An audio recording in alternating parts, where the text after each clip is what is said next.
Olá, meus amigos, bem-vindos ao canal Verdades Ocultas da Bíblia. E tudo que eu vou falar aqui para vocês acerca do Antigo Testamento neste vídeo estará baseado em toda a produção que eu já fiz neste canal sobre o próprio Antigo Testamento, onde estas produções estão repletas de referências bibliográficas. Também baseio-me no que eu vou afirmar aqui, no conhecimento que já está publicamente colocado no YouTube por diversos outros pesquisadores e especialistas na análise do Antigo Testamento.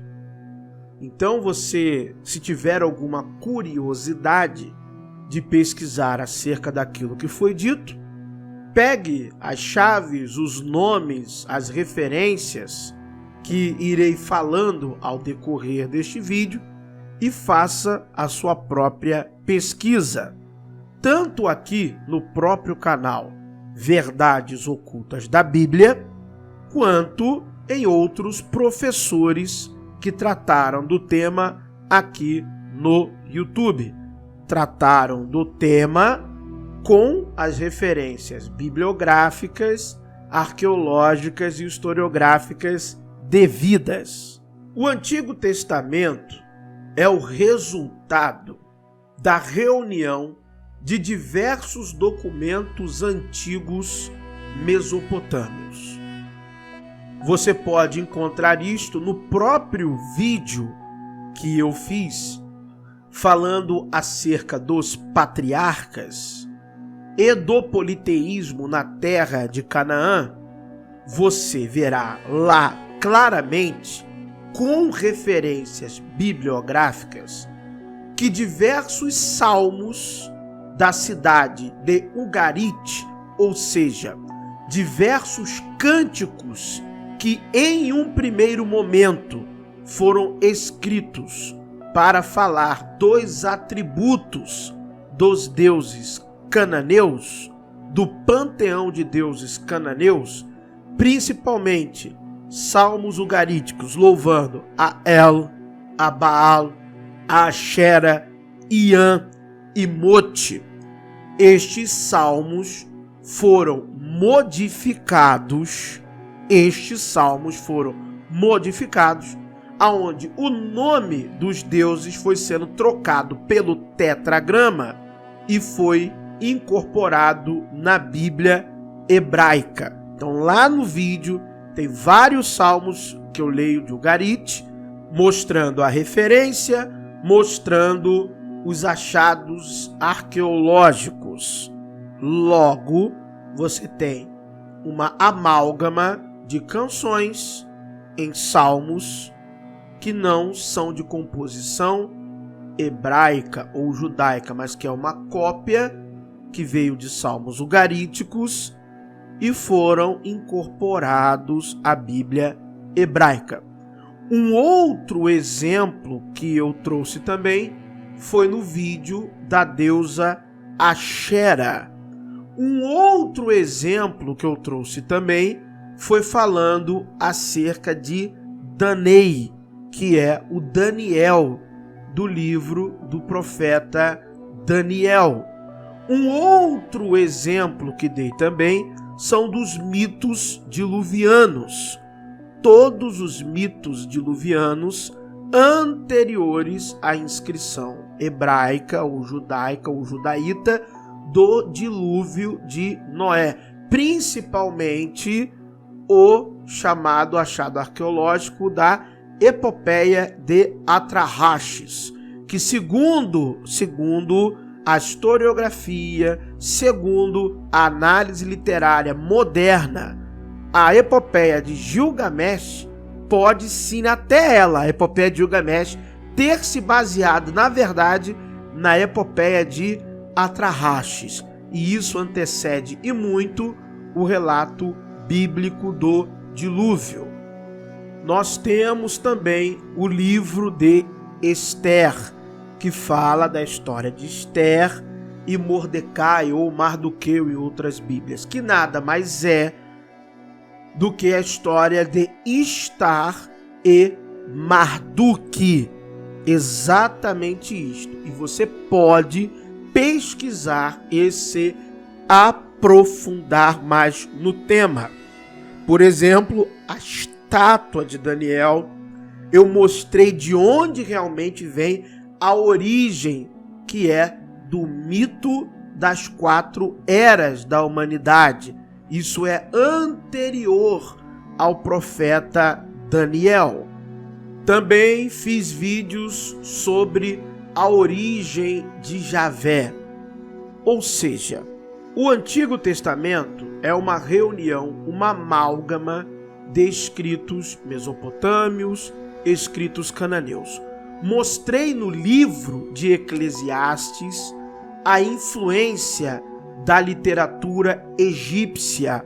Mostrei no livro de Eclesiastes paralelos com a epopeia de Gilgamesh, que obviamente é mais antiga que o livro de Eclesiastes. E não ainda fiz vídeos, por exemplo, dos paralelos que há em Provérbios com a literatura árabe antiga, a literatura pré-islâmica, mas, por outro lado, fiz vídeos recentemente falando mais aprofundadamente sobre a influência do zoroastrismo para com os judeus pós-cativeiro babilônico, e também recentemente fiz uma live mostrando os achados arqueológicos do zoroastrismo, do mazdaísmo com datação, mostrando sítios arqueológicos, falando o nome de especialistas como o da professora Nora Elizabeth Boyce e tantas outras referências que venho dando aqui no meu canal. A arqueologia mostra de maneira clara, unânime e indiscutível que as tribos de Israel não eram monoteístas, não tinham a adoração a Yahvé como um único Deus. Muito pelo contrário, nós achamos Yahvé e a sua Axera de Temã. Nós achamos Yahvé com a sua consorte Axera em diversos sítios arqueológicos na cidade de Israel, inclusive na própria província judaíta, na província de Judá. Sabemos claramente que o monoteísmo irá surgir para com a tribo de Judá, ou melhor, a tribo judaísta, com a ascensão da monarquia no sul, e principalmente o que vai dando forma a este monoteísmo é a influência do zoroastrismo, a influência da adoração ao Deus único chamado Ahura Mazda. O que sabemos de fato é que os sacerdotes e escribas judaítas estavam formando uma identidade religiosa e cultural nacional para o Estado judeu. Então, eles começaram a construir documentos únicos. Estes documentos únicos não tinham o status de Bíblia, de um biblos, de um rolo de livros, mas sim de um conjunto de escritos que eram analisados para a realização do culto religioso e a construção de uma identidade nacional. Eu mostrei em um vídeo aqui no canal em que a própria Bíblia, ela mesmo diz em diversos versículos que ela se baseou em outros livros que existiam antes. Livros bíblicos que falam que os seus registros são oriundos de outros livros. Então nós sabemos claramente e obviamente que houve uma construção, uma edição por parte de escribas e por parte de sacerdotes. O que rabinos dizem, especialistas dizem, Thomas Homer, por exemplo, em suas obras falando sobre o Antigo Testamento, é que estes textos politeístas, estas visões e textos também enoteístas, foram sendo reunidos e sendo editados para que desse a conotação monoteísta, para fazer a demonstração da adoração de um único Deus. Então, todos aqueles textos foram pegos, que se tinham de registro, e foram sendo juntados, construídos, modificados, editados, para dar a visão de uma unidade histórica de que havia a adoração a um único Deus. Estes textos assumem caráter simbólico e têm 4 níveis de interpretação. O primeiro nível é o Peshat, que é a observação do que o texto diz de maneira literal. O segundo nível é o Remes, que é a interpretação tipológica e alegórica. E aí você tem o Daresh, que são as inferências comparativas, é a interpretação através do método investigativo.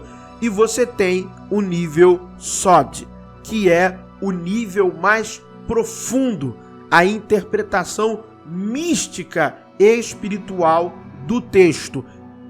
O nome deste método é Pardis. E é assim que você tem que olhar o texto da Bíblia hebraica, porque ele foi construído para isto, para esta finalidade.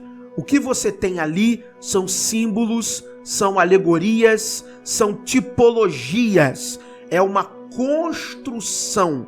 O texto teve um propósito, ele foi emoldurado para passar princípios, desde questões simples, desde observações literais até observações mais místicas e profundas, segredos revelados que não só competem à questão da construção de uma identidade de um povo, mas de uma construção ontológica. Os escribas e sacerdotes inseriram propositalmente diversas chaves do conhecimento universal que eles tinham disponíveis à sua época acerca dos mistérios do homem e do universo.